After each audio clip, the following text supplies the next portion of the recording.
Aduh, Ada masalah apa? Masalahnya yang kamu pengen angkat apa? Atau Jadi- judulnya langsung kalau kamu belum Pak, belum nemu judulnya. Tapi ada, jadi digambarin dulu ya Pak. Jadi orang tua saya kan kerja di pasar, pasar? jualan di pasar. Ya kurang lebih udah 20 tahun lah jualan di pasar itu, dari yang pasar Kai Tanjung Lama sampai sekarang pasar Kai Tanjung Baru. Nah, awal mulanya peralihan dari pasar Kai Tanjung Lama ke pasar Kai Tanjung Baru tuh tidak ada apa-apa. Itu tuh pindah sekitar 2013-2012, pindah dari itu tuh. Ya bukan pindah sih, jadi emang digeser lahannya tuh Pak.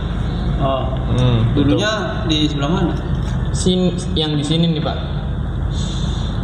Muhammadiyah itu apa, farmasi Muhammadiyah. Ini Sini nih, yang di sini nih Pak. Itu tuh apa jelasinnya ya? Ikan lupa ikan Kai Tanjung. Nah, tapi sekarang yang dekat panggungnya yang di sana kan. terus. Oke. Nah, terus itu 2013 berangsur lama sampai sekarang. Nah, setelah itu tuh saya lupa izin rekam, saya juga barangkali lupa Pak. Nah, setelah kejadian itu banyak tuh pedagang-pedagang yang nggak memiliki lapaknya, yang nggak punya lapak secara resmi. Oh iya. Yang harus punya lapak mendaftarkan diri apa bagaimana? Iya, mendaftarkan diri. Kan itu kan ada koperasi pasar kan. Koperasi pasar tuh yang menganuin itulah. Nah, Terus? jadi kan orang-orang yang punya lapak, orang-orang yang mempunyai lahan secara resminya kan itu kan di dalam tuh Pak, di dalam daripada pasarnya. Nah, jadi kan secara ekonomis kan ya pasti keganggu kan. Jadi orang-orang konsumen yang biasanya pada masuk mencari sesuatu yang dibutuhkan malah dia di luar. Jadi sesuatu yang dibutuhkan itu ada di luar, ada di lapak-lapak yang tidak resmi itu.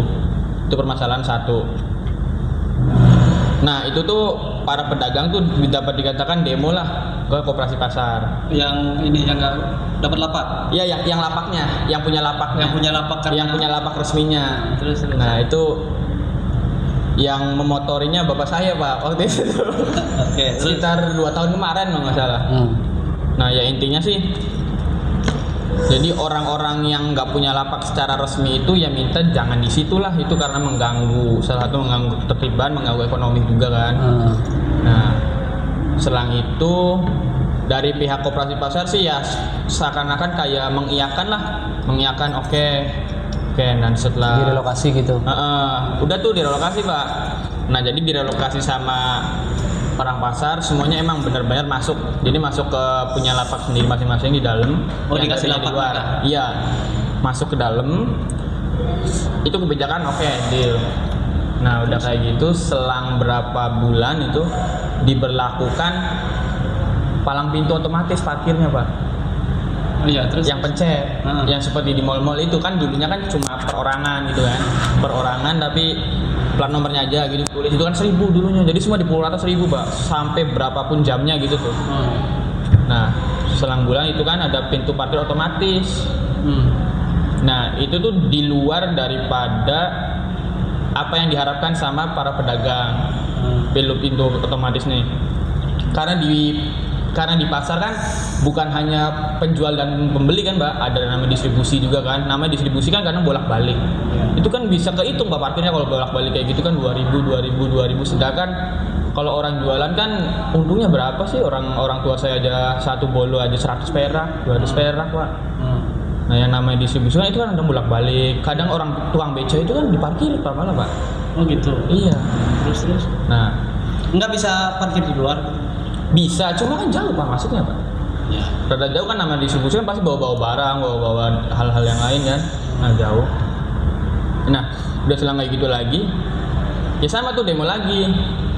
Jadi ya minta kejelasan ini kenapa jadiin kayak gini. Nah, Yang demo siapa?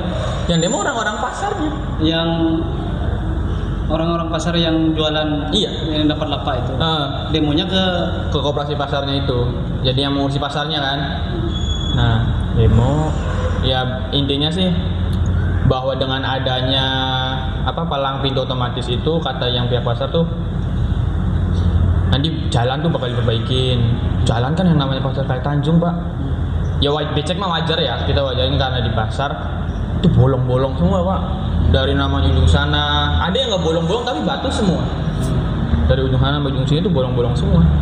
Nah udah kayak gitu jalan, terus masalahnya tuh terus fasilitas daripada, jadi pasar kan begini pak, ya. Nah itu tuh bocor. Kalau hujan. Iya kalau hujan, jadi yang namanya hujan tuh nggak kebendung di atas, tapi sampai ke ruko orang-orang yang di situ, termasuk ibu saya dan bapak saya. Terus. Nah setelah itu, oke, kirain kan menurut dia kan bakal diperbaiki setelah adanya palang pintu otomatis kan, karena secara ekonomis itu kan membantu banget kepada koperasi pasarnya pak, karena 2000 masuknya itu untuk 1 jam pertama 2000, selanjutnya 1000. Jadi misalnya 4 jam ya berarti 4000, 3000, 4000 sih pak gitu. Berarti kalau seharian bisa sampai 5.000. Nah iya, tapi ada maksimalnya itu berapa ya, 6000 kalau nggak salah. Tapi kan masalahnya kan kalau yang bolak-balik itu kan masalah pak, lebih mahal. Terus. Nah setelah kayak gitu sampai saat ini juga belum ada realisasi yang namanya perbaikan jalan atau perbaikan fasilitas. Seperti itu bang. Jadi intinya palang pintu otomatis itu masalahnya. Itu yang ingin masalahnya. Iya. Itu kalau jadiin judul gimana?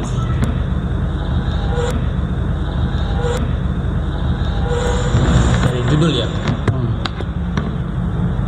Tadi sih nemunya baru ininya lupa. Analisis pasar tradisional Kali Tanjung terhadap palang pintu otomatis. Palang pintunya